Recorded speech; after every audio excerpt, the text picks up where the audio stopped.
What's up, guys?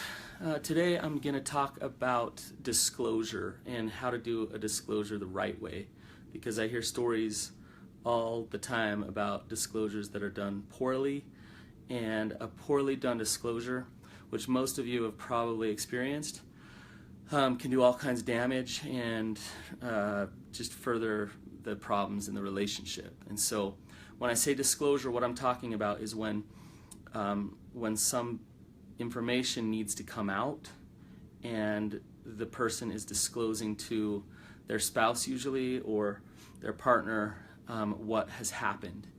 And so there's things that happen during disclosure.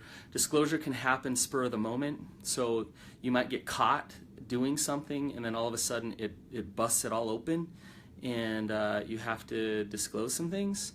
Or it can be done in a setting with a therapist, sitting down saying, let's do a disclosure. Let's lay it all on the table. Tell us what's gone on and show us what you've been hiding, basically. And so here's the tips for a good disclosure, okay?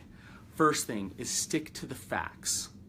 Now what that means is when you say what happened, don't get into, well, it was only one time and that's all that happened. Just stick to it. I did this. That's what happened.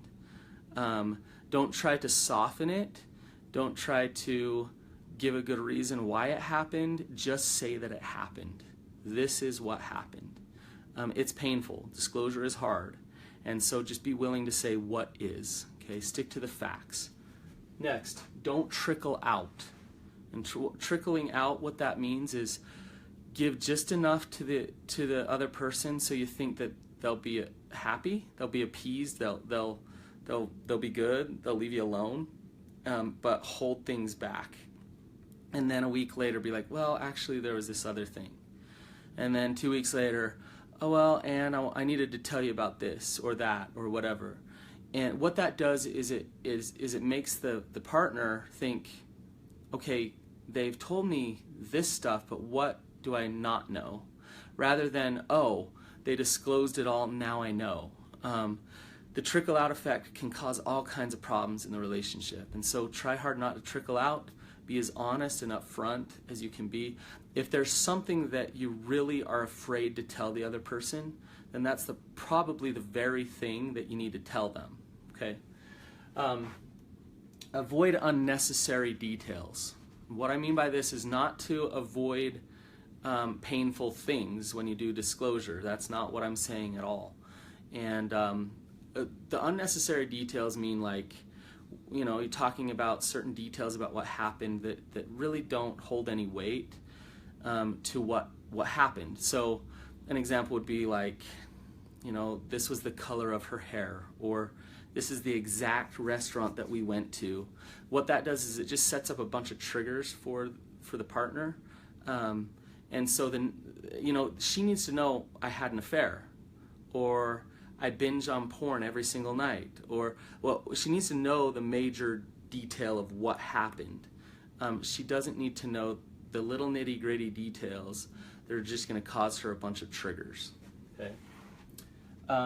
Don't blame her. It's really important.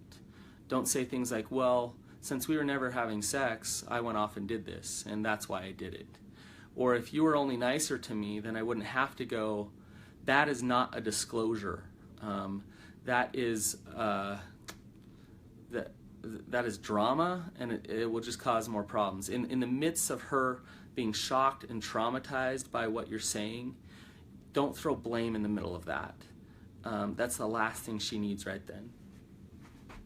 Do not minimize. So saying things like, well, it was just this, or I kind of only sort of did that. It was only that one time that I slept with a prostitute, or what that will do is minimize her pain, and it will invalidate her emotions. If you're saying to her, this is what happened, and you're sticking to the facts, minimizing it is using a little bit of denial to try to avoid what the facts are. Just face the facts. Be honest with what the facts are and face the facts. It's helpful to consult a professional who understands what a healthy disclosure is.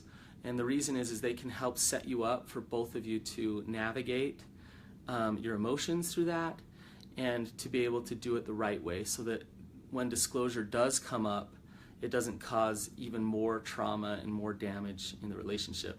One thing I want to say before I'm done is disclosure. I tell my clients it's like a colonoscopy. Nobody really wants to do it, but it's healthy, and it's a good step to move forward and get better.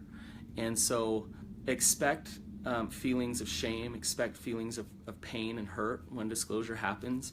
I'm yet to do one where the couple leaves and they're both really, really happy and feeling good. It's painful and it's hard, but it's sometimes necessary. Not every couple needs to do a formal disclosure. It's up to the wife or the spouse who's been betrayed, who to say, yes, I do need one, or no, I'm good, I don't. I feel like I can move forward without one.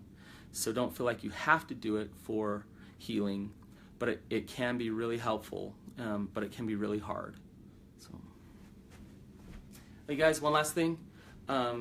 If you know anybody who would benefit from this, then I ask you to please share it. And I just put these out there so they can help people. So the more people who may be struggling and might really need this. I know it's an awkward topic to share and hit that share button, but if you know anybody, then please share it with them. Thanks.